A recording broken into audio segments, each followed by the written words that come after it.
দর্শক, প্রতি সপ্তাহের মতোই আপনাদের স্বাগত জানাচ্ছি চোখ পরিচর্যা, চোখের সমস্যা এবং চিকিৎসা নিয়ে আরটিভির আয়োজন ঢাকা আই কেয়ার হসপিটাল নিবেদিত সুস্থ চোখ স্বচ্ছ দৃষ্টি দেখবার জন্য।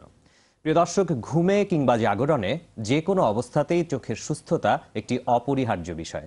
কিন্তু আমাদের প্রাত্যহিক জীবনে ব্যবহারিক এমন কিছু কর্মকাণ্ড রয়েছে যার প্রভাবে আমাদের চোখের বা দৃষ্টিশক্তির নানাবিধ সমস্যা দেখা দিতে পারে।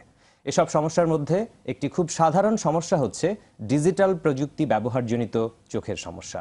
আর এই বিষয়টি নিয়ে আলোচনা এবং পরামর্শের জন্য আমাদের সঙ্গে রয়েছেন চোখের চিকিৎসায় স্বনামধন্য চিকিৎসক, যিনি চিকিৎসাকে দেখেন সেবামূলক দৃষ্টিভঙ্গিতে এবং সেই দৃষ্টিভঙ্গির কারণেই তিনি ইতিমধ্যেই একজন সুপরিচিত এবং জনপ্রিয় চিকিৎসক হয়ে উঠেছেন। তিনি ঢাকা আই কেয়ার হসপিটালের চিফ কনসালটেন্ট, ল্যাসিক, ফ্যাকো ও গ্লোকোমা বিশেষজ্ঞ doctor Harunur Rashid sir. Sir, আপনাকে স্বাগত আমাদের আজকের অনুষ্ঠানের পক্ষ থেকে। ধন্যবাদ। কেমন আছেন স্যার? ভালো আছি, আপনি কেমন আছেন? জি, আছি ভালো। স্যার, আমরা তো ইদানিং ডিজিটাল অনেক প্রযুক্তি ব্যবহার করছি এবং দিনে দিনে এটি বাড়ছে। এ সম্পর্কে প্রথমেই আমাদেরকে কিছু ধারণা দেবেন। দেখুন, সারা বিশ্বব্যাপী আমরা ডিজিটাল প্রযুক্তি ব্যবহার করছি। জি। এখন এমন হয়েছে যে সকালে ঘুম ভাঙা থেকে শুরু করে রাতে বিছানায় যাওয়ার আগ পর্যন্ত আমরা এই প্রযুক্তি ব্যবহার করছি। এমনকি ব্যায়াম করার সময়, খাওয়ার সময়, পড়ালেখা তো আছেই। আপনি শুনে অবাক হবেন, সাম্প্রতিককালে আমেরিকাতে একটা পরিসংখ্যানে দেখা গেছে সেখানে ৪৫% মানুষ এই ধরনের ডিজিটাল প্রযুক্তি ব্যবহার করেন কর্মক্ষেত্রে এবং ৪০% ক্ষেত্রে এগুলো ব্যবহার করছেন বিভিন্ন বিনোদনমূলক কর্মকাণ্ডে বা সামাজিক কর্মকাণ্ডে, যেমন ফেসবুক, ইন্টারনেট ব্রাউজিং, মুভি দেখার সময়। আবার অনেকেই আছেন যারা এটিকে ব্যবহার করছেন যখন তারা ট্রাভেলিংয়ে রয়েছেন, প্রায় ৩৫% মানুষ। কেউ কেউ আছেন যারা এমনকি খাওয়ার সময় ২৫% মানুষ এটা ব্যবহার করছেন। আর এই প্রযুক্তিগুলোর মধ্যে সবচেয়ে যেটি বেশি ব্যবহৃত হয় সেটি হচ্ছে টেলিভিশন।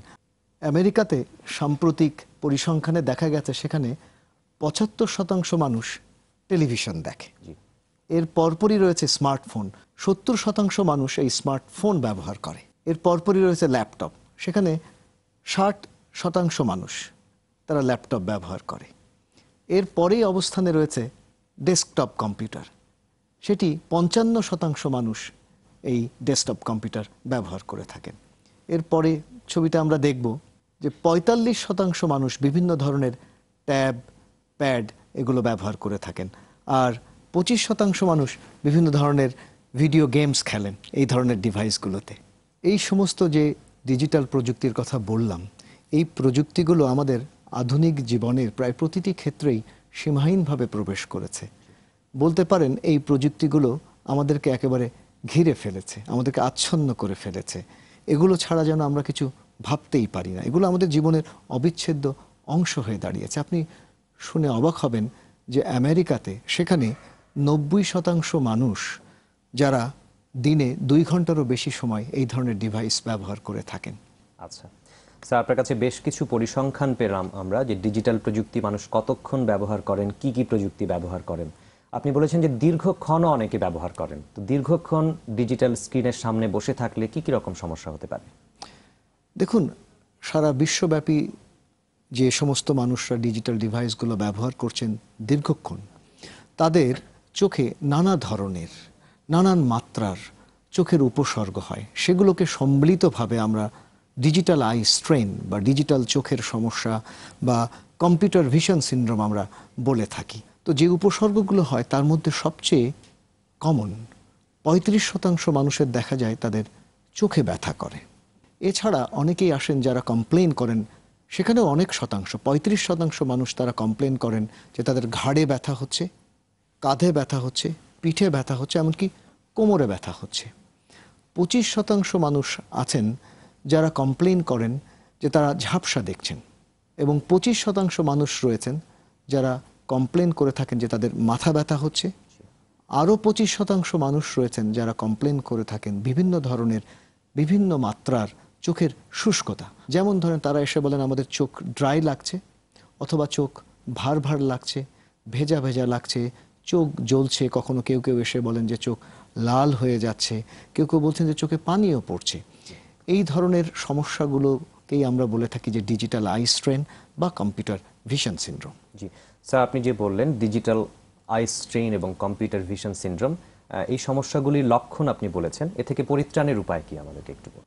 এগুলো থেকে পরিত্রাণের প্রধান সোপানই হচ্ছে যে একটা কম্প্রিহেন্সিভ আই এক্সামিনেশন, অর্থাৎ একজন চক্ষু বিশেষজ্ঞকে দিয়ে চোখটা ভালো করে পরীক্ষা করিয়ে নেওয়া যে চোখে কোনো পাওয়ারের কোনো সমস্যা আছে কিনা, যারা চশমা পরছেন তাদের পাওয়ারে কোনো পরিবর্তন হয়েছে কিনা, এবং একজন মানুষের পেশাগত প্রয়োজন, ব্যক্তিগত প্রয়োজন, তার কাজের ধরন এবং জীবনযাপন প্রণালীর কথা বিবেচনা করে লেন্স সিলেকশন করা।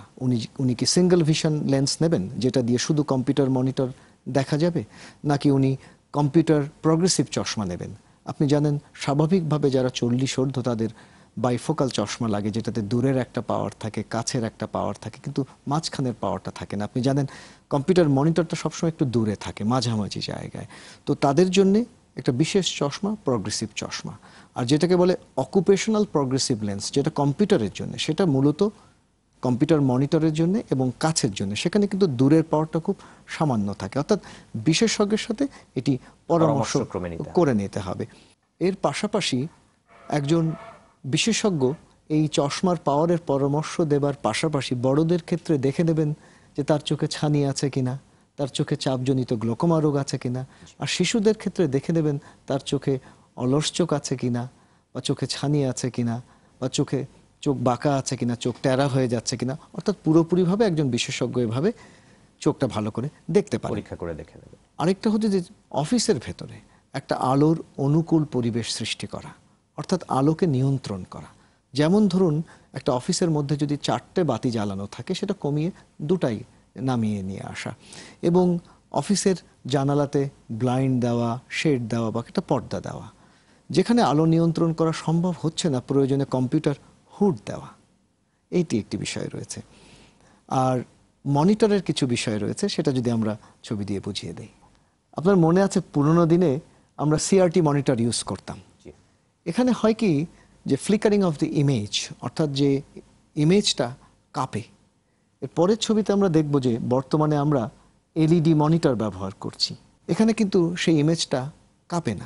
এবং সেই মনিটরের সাইজটাও কিন্তু মনে আছে পুরোনো দিনে আমরা যে সাইজগুলো ছিল 14 থেকে 15 ইঞ্চি, এখন কিন্তু ন্যূনতম 19 ইঞ্চি সেটা হওয়া উচিত। আরেকটি হচ্ছে যে এই মনিটরের যে কন্ট্রাস্ট এবং ব্রাইটনেস, সেটাও কিন্তু অনুকূল হতে হবে। আরেকটি বিষয় রয়েছে হলো টেক্সট সাইজ। সবসময়ই আপনি জানেন যে নর্মালি বইয়ের যে প্রিন্ট, তার যে ঘনত্ব সেটা কিন্তু কেন্দ্রে এবং এজ বা পেরিফেরিতে একই, কিন্তু পিক্সেল, কম্পিউটারে যে পিক্সেল, তার ঘনত্ব কিন্তু সেন্টারে বেশি কিন্তু পেরিফেরিতে কম। ফলে চোখের ফোকাসিংয়ে অসুবিধা হয়, চোখের উপরে প্রেশার পড়ে। সেই জন্যই মনিটরের ক্ষেত্রে সবসময় আমরা টেক্সট সাইজটাকে একটু বড় করে নেব। এটা একটা গুরুত্বপূর্ণ বিষয়। এছাড়া গ্লেয়ার, আপনি জানেন যে তীব্র জলজলে আলো, যেটাকে আমরা বলে থাকি যে বর্ণচ্ছটা, এটাকে কমিয়ে আনা। উপরের ছবিটা লক্ষ্য করছেন, সেটা গ্লেয়ার। দেখেন কি হচ্ছে আলোর দিকে তাকালে, সেটা রোধে আমরা চোখে অ্যান্টি রিফ্লেকশন কোটিং আমরা লেন্স ব্যবহার করতে পারি। এর পরের ছবিতে আমরা দেখব, আমরা জানি যে এলইডি মনিটরগুলো থেকে, আজকাল সবগুলোই এলইডি মনিটর, সেখান থেকে এক ধরনের ব্লু লাইট নিঃসরণ হয়, যেটা চোখের জন্য ক্ষতিকারক। সেটা প্রতিরোধে আমরা ব্লু ব্লকিং গ্লাস বা ব্লু ব্লকিং লেন্স আমরা ব্যবহার করতে পারি, তাহলে আমরা চোখের সুরক্ষা করতে পারি। স্যার, কিছুক্ষণ আগে আপনি বলেছেন ব্লু লাইটের কথা। এই ব্লু লাইট সম্পর্কে এবং এর ক্ষতিকর প্রভাব সম্পর্কে আমাদেরকে আরেকটু স্বচ্ছ ধারণা দেবেন। আসলে আলোক রশ্মির বিভিন্ন তরঙ্গ দৈর্ঘ্য রয়েছে। এর মধ্যে 400 থেকে 500 ন্যানোমিটার যে তরঙ্গ দৈর্ঘ্য, এর মধ্যে যে আলোক রশ্মিগুলো, সেগুলো চোখে নানান মাত্রার ক্ষতি সাধন করে থাকে। তার মধ্যে আপনি জানেন আমাদের চোখের লেন্সটা ঘোলা হতে থাকে, যেটাকে ছানি বলে। সেই ছানিকে যেমন ত্বরান্বিত করে, এছাড়া চোখের যে রেটিনা, চোখের গুরুত্বপূর্ণ জায়গা, তার যে কেন্দ্র, যেটাকে আমরা ম্যাকুলা বলি, সেই ম্যাকুলাতে এক ধরনের ক্ষয় হয়, যেটাকে আমরা এজ রিলেটেড ম্যাকুলার ডিজেনারেশনস বলে থাকি, সেটাকে ত্বরান্বিত করে থাকে। এছাড়া এই নীল আলো বা ব্লু লাইট শরীরে মেলাটোনিন নামক এক ধরনের বিশেষ হরমোনের নিঃসরণ কমিয়ে নেয়। এই মেলাটোনিন যে হরমোনটা, এটি আমাদের রাতের ঘুমের জন্য খুবই প্রয়োজন। তো এটির নিঃসরণ যখন আমাদের কমে যায় তখন আমাদের স্লিপ ডিস্টারবেন্স হয়, অর্থাৎ এই হরমোনটি কমে গেলে আমাদের ঘুমের ব্যাঘাত ঘটে এবং এটি যদি দীর্ঘমেয়াদীভাবে চলতে থাকে তাহলে সেখান থেকে ওজন আধিক্য, হৃদরোগ, ডায়াবেটিস, এমনকি সেখান থেকে মানসিক সমস্যা, বিশেষ করে হতাশা নেমে আসতে পারে একজন মানুষের মধ্যে। এমনকি মেলাটোনিনকে বলা হয় যে এক ধরনের অ্যান্টিঅক্সিডেন্ট, এটা ক্যান্সার প্রতিরোধক। গবেষণায় দেখা গেছে যে এই মেলাটোনিনের মাত্রা কমে আসলে আমাদের শরীরে নানান ধরনের ক্যান্সার, বিশেষ করে ব্রেস্ট ক্যান্সার, প্রস্টেট ক্যান্সার এবং কোলোরেক্টাল ক্যান্সারের ঝুঁকিও বেড়ে যায়।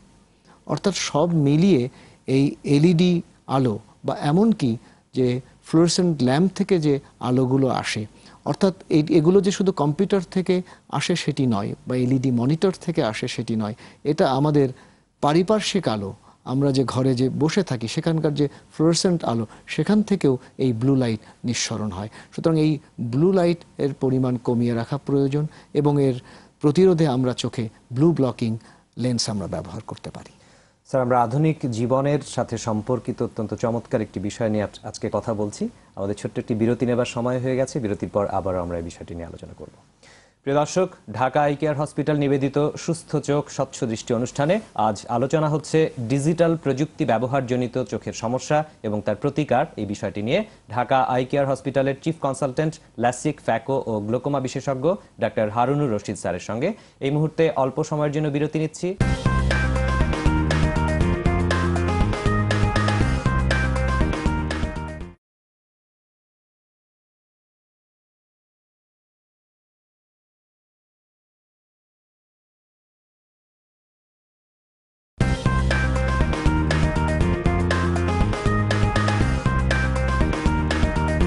দর্শক, বিরতি শেষে ফিরে এলাম ঢাকা আই কেয়ার হসপিটাল নিবেদিত সুস্থ চোখ স্বচ্ছ দৃষ্টি অনুষ্ঠানে।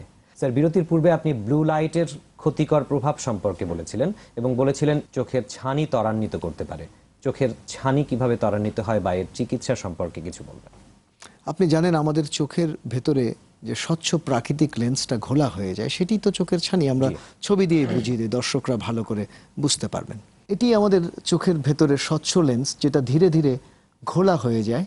এর পরের ছবিতে আমরা দেখব যে সেটি ঘোলা হয়ে যাওয়ার পরে পরিপক্ক অবস্থায় সেটি কেমন লাগে। অর্থাৎ এই ব্লু লাইট এই ছানিকে বাড়িয়ে দেয়, ত্বরান্বিত করে। এর চিকিৎসা হচ্ছে চোখের ভেতরে একটি স্বচ্ছ প্রাকৃতিক লেন্স বসিয়ে দেয়। আমরা যদি একটা ভিডিও দিয়ে দর্শকদেরকে বুঝিয়ে দেই, এর চিকিৎসা দর্শকরা আরও উপকৃত হবেন। লক্ষ্য করছেন হোয়াইট স্টার আই সিগনেচার ওয়ার্ল্ডের বেস্ট ফ্যাকো প্রযুক্তির মাধ্যমে চোখের ভেতরের ঘোলা ছানিটাকে ইমালসিফাই করে গলিয়ে আমরা বের করে নিয়ে আসছি মাত্র 2.2 মিলিমিটার ছিদ্র দিয়ে। চমৎকারভাবে বেশ উচ্চমাত্রার ভ্যাকিউম এবং নিম্নমাত্রার ফেকো এনার্জি ব্যবহার করে ছানিটাকে বের করে আনা হলো। এর পরপরই আমরা চোখের ভেতরে একটা কৃত্রিম লেন্স বসিয়ে দিই, যেটা নরম এবং যেটা ভাঁজ করা যায় স্বয়ংক্রিয়ভাবে। সেটি একটি সাদা কার্টিজের মধ্যে যখন ভাঁজ হয়ে যায়, তার পরপরই ভাঁজ অবস্থাতেই আমরা চোখের ভেতরে প্রবেশ করিয়ে দিই। লক্ষ্য করুন, ভাঁজ অবস্থাতে লেন্সটি চোখের ভেতরে প্রবেশ করানো হচ্ছে। লেন্সটি ধীরে ধীরে ভাঁজ খুলে চমৎকারভাবে লেন্সটি চোখের ঠিক মাঝখানে বসে গেল। এটি করতে সময় লাগে 10 মিনিট। কোনো রকম রক্তপাত হয় না, ইনজেকশন লাগে না, ব্যান্ডেজ লাগে না, অপারেশনের পরে কালো চশমা পড়তে হয় না। খুবই রোগী বান্ধব একটা পদ্ধতি। আমরা 1.5 দশকেরও বেশি সময় ধরে ঢাকা আই কেয়ার হাসপাতালে এই প্রযুক্তি ব্যবহার করে আসছি। স্যার, আমরা শুনেছি ব্লু লাইট চোখের বয়সজনিত রেটিনার ক্ষয়কেও ত্বরান্বিত করে। এ সম্পর্কে আমাদেরকে কিছু বলবেন? আপনি জানেন যে রেটিনার কেন্দ্র খুবই একটি সংবেদনশীল জায়গা, যেটাকে আমরা বলি ম্যাকুলা। সেখানে হলুদ দানাদার বিক্ষিপ্ত বস্তু জমা হয়। লক্ষ্য করুন উপরে বাম দিকের ছবিতে সেটা শুষ্ক এআরএমডি, হলুদ দানাদার বিক্ষিপ্ত বস্তু জমা হয়েছে। আর ডান দিকের ছবিতে লক্ষ্য করুন যে রেটিনার কেন্দ্রে ম্যাকুলাতে সেখানে ভঙ্গুর অস্বাভাবিক রক্তনালিকাসমূহ রক্তক্ষরণ ঘটাতে ভেজা এআরএমডিতে রোগী আক্রান্ত হয়েছে। প্রাথমিক পর্যায়ে উপসর্গ না থাকলেও যে কোনো বস্তুর দিকে তাকালে সেখানে আকৃতির বিকৃতি যেমন দেখা যায়, সরল রেখাকে বক্র দেখা যায় এবং অগ্রসরমান অবস্থায় একজন রোগী কোনো কিছুর দিকে তাকালে ছবিতে লক্ষ্য করুন সেই ছবির কেন্দ্রে কালো স্পট দেখা যায়, ব্ল্যাক দেখা যায়।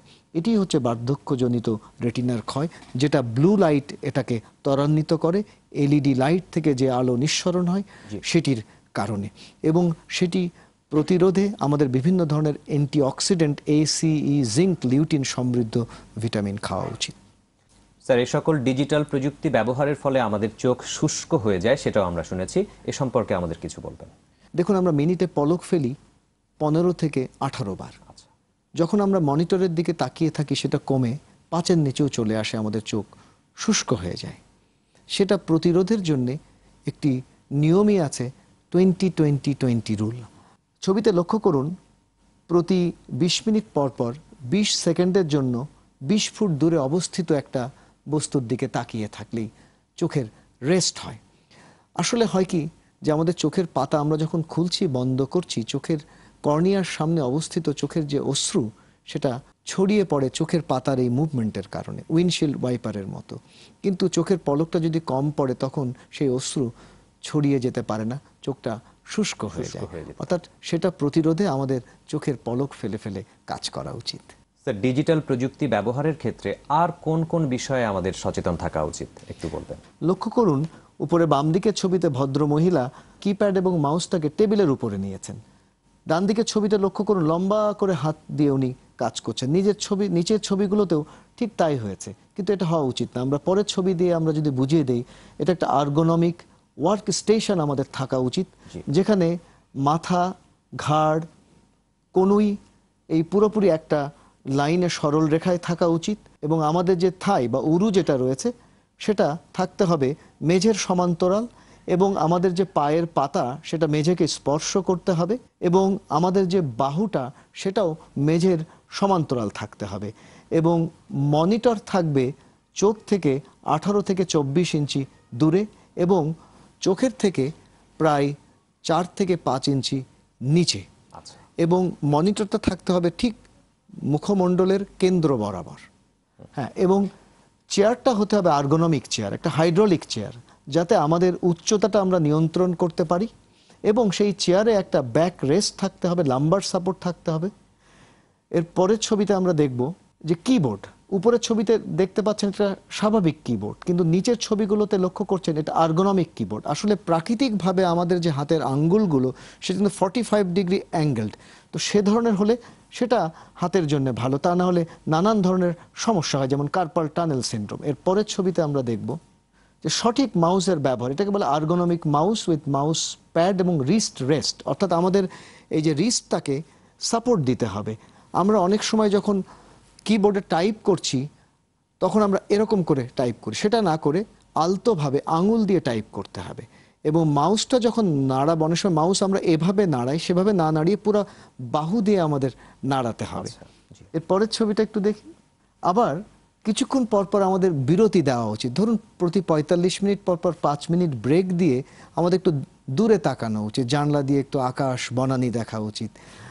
আবার একটু উঠে একটু আমাদের স্ট্রেচিং করা উচিত। যেমন ধরুন আপনি অনেকক্ষণ কাজ করলেন, একটু উঠে একটু হাঁটাহাঁটি করে আসলেন, হাত পা একটু স্ট্রেচিং করলেন, কোমরটা স্ট্রেচিং করলেন। তা না হলে আপনি জানেন যে এর ফলে আমাদের রিপিটেটিভ স্ট্রেস ইনজুরি হয়। আমাদের যে টেন্ডন আছে, যে ধরনের হাড় আছে, জয়েন্ট আছে, সেখানে ইনফ্লামেশনস হয়। যেমন ধরেন সার্ভাইকাল রেডিকুলোপ্যাথি হলে আমাদের ঘাড়ের ব্যথা হয়, থোরাসিক রেডিকুলোপ্যাথি হলে পিঠের ব্যথা হয়, লাম্বার রেডিকুলোপ্যাথি হলে আমাদের কোমরের ব্যথা হয়, এমনকি ডিস্ক প্রোল্যাপস পর্যন্ত আমাদের হয়ে যেতে পারে। আর দীর্ঘক্ষণ যেহেতু আমরা কম্পিউটারে বসে কাজ করি, এটা একটা সেডেন্টারি পজিশনস, এর ফলে আমাদের কিন্তু ওজন বেড়ে যায়।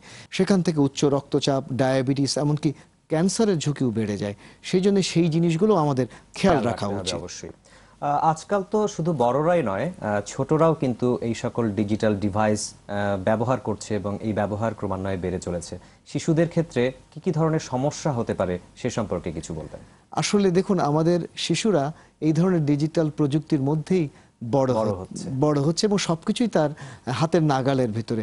এখন বলাই হয় একটা শিশু হাঁটতে শেখার আগে সে শিখে ফেলে কিভাবে ল্যাপটপ চালাতে হয়, সে শিখে ফেলে কিভাবে স্মার্টফোন বা আইপ্যাড তার চালাতে হয়, এটা সে শিখে ফেলে। এর পরের ছবিতে আমরা দেখব যে লক্ষ্য করুন একটা শিশু কিভাবে আইপ্যাড সামনে রেখে সে কাজ করছে, গেমস খেলছে। এই ছবিতে লক্ষ্য করুন যে শিশুটি সঠিকভাবে জানে না যে কিভাবে বসতে হয়। অর্থাৎ শিশুদেরকে আমাদের এটা শেখাতে হবে, তার যে টেবিলের উচ্চতা, তার মনিটরের উচ্চতা, তার চেয়ারের উচ্চতা, এগুলো আমাদেরকে খেয়াল রাখতে হবে। এর পরের ছবিটাতে আমরা একটু দেখি, আজকাল শিশুরা কিন্তু প্রচণ্ডভাবে এই গেমস খেলে। অর্থাৎ আমাদেরকে খেয়াল রাখতে হবে, বাবা মাদেরকে শিশুদেরকে বলতে হবে যে তোমাদের গেমস খেলার সময়টা কমিয়ে আনতে হবে, বরঞ্চ তাদের আউটডোর বাইরে যে খেলাধুলা উদ্বুদ্ধ করতে হবে। সাম্প্রতিক গবেষণায় দেখা গেছে যে উন্নত বিশ্বে, আমেরিকাতে, তাইওয়ান এবং সিঙ্গাপুরে মায়োপিয়া বা নিকট দৃষ্টিবদ্ধতা, যেটাকে আমরা পাওয়ারের সমস্যা বলে থাকি, তার হার 35% বেড়ে গেছে শুধু কাছে কাজ করবার জন্যে। সেই জন্য সোনামণিরা, তোমরা যারা আজকের অনুষ্ঠান দেখছো, তোমাদেরকে বলি তোমরা টেলিভিশন, কম্পিউটার, মোবাইল, গেমস এগুলো সব কিছু মিলিয়ে সারাদিনে 1 ঘন্টার বেশি করবে না। মনে থাকবে তো? আমাদের সোনামণিদের নিশ্চয়ই এই পরামর্শটি মনে থাকবে। আমরা ইদানিং স্মার্টফোন সকলেই খুব ব্যবহার করছি। স্মার্টফোন ব্যবহারের ক্ষেত্রে বাড়তি কোনো সতর্কতা অবলম্বন করার প্রয়োজন আছে কি? অবশ্যই রয়েছে, কারণ স্মার্টফোনের যে স্ক্রিন সেটা কিন্তু আরও ছোট, ফলে চোখের উপরে প্রেশারটা আরও বেশি পড়ছে। প্রায়শই লক্ষ্য করা যায় যে 7 থেকে 14 ইঞ্চির মধ্যেই এরা রাখে, কিন্তু সেটা 16 ইঞ্চি দূরে রেখে স্মার্টফোন ব্যবহার করা উচিত। জি স্যার, আজকে আমরা অত্যন্ত গুরুত্বপূর্ণ একটি বিষয় নিয়ে কথা বলেছি, আমাদের আজকের আধুনিক জীবনের সাথে সামঞ্জস্যপূর্ণ ডিজিটাল প্রযুক্তি এবং চোখের সমস্যা। আপনাকে অনেক ধন্যবাদ আমাদের আজকের অনুষ্ঠানে সময় দেওয়ার জন্য। আপনাকেও ধন্যবাদ, RTV-র সকল দর্শক এবং RTV-কেও ধন্যবাদ। প্রিয় দর্শক, মোবাইল ফোন কিংবা কম্পিউটার এগুলোর কোনোটি কিন্তু আজকের আধুনিক জীবনে বাদ দিয়ে আমরা এগিয়ে যেতে পারবো না। কিন্তু হ্যাঁ, একটু সচেতন হলেই এগুলোর যেসব খারাপ প্রভাব রয়েছে সেটি কিন্তু আমরা চাইলেই প্রতিরোধ করতে পারি। আশা করি আমাদের আজকের আলোচনা থেকে এই বিষয়টি সম্পর্কে আপনারা ধারণা পেয়েছেন। আমাদের পরামর্শ এবং আলোচনা আপনাদের সামান্যতম উপকারে এলেও আমরা সফল। প্রিয় দর্শক, আজ এ পর্যন্তই। আগামী সপ্তাহের একই সময়ে চোখের অন্য কোনো সমস্যা এবং তার চিকিৎসা ও পরামর্শ নিয়ে আবারও আপনাদের সামনে হাজির হব। সে পর্যন্ত চোখের যে কোনো সমস্যায় সময় মতো একজন সুচিকিৎসকের পরামর্শ নিন। ভালো থাকুন, চোখ সুস্থ রাখুন, দৃষ্টি স্বচ্ছ রাখুন। আল্লাহ হাফেজ।